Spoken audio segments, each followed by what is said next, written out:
ሻሎም ቅዱሳን የተወደዳችሁ የጌታ ቤተሰቦች የጌታ ሰላምና ጸጋ ይብዛላችሁ። ፕሊስ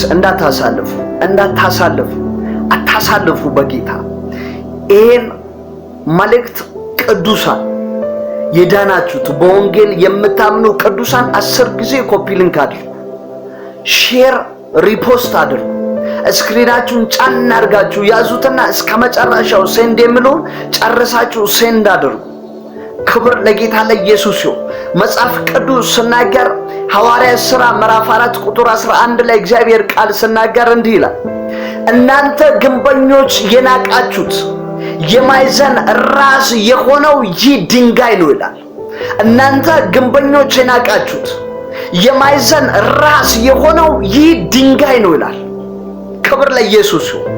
ኢየሱስ ክርስቶስ የሰማይ የምድር ገዢ ሆኖ ስለኛ የሞተው በመስቀል ላይ ደሙን ያፈሰሰው የሰውን ልጅ ሁሉ ከኃጢአት በደሙ ያጠበው የሞተልን በሶስተኛውም ቀን እንደ ቃሉ ከሙታን የተነሳው በክብር ወደ አብ ያረገው ወደ ሰማይ ያረገው በአብ ቀኝ የተቀመጠው ስለ ሰው ልጆች ሁሉ በእግዚአብሔርና በሰው ልጆች መካከል ላይ ሆኖ የሚማልደው ዳግም ሊወስደን የሚመጣው እርሱ ኢየሱስ ክርስቶስ የማዕዘን ሁሉ ራስ ነው።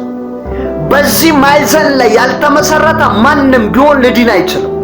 ለምን? መዳን በዚህኛው ድንጋይ ውስጥ ነው ያለው። መዳን የማዕዘን ራስ በሆነው ድንጋይ ውስጥ ነው ያለው። ከዚህ ውጪ ሌላ የመዳን መንገድ የለም። ሌላ የመዳን ሐሳብ፣ ሌላ የመዳን እቅድ እግዚአብሔር አብም የለው። ኢየሱስ ክርስቶስ የዓለም ሁሉ መድኃኒት ነው። ኢየሱስ ክርስቶስ የዓለም ሁሉ ቤዛ።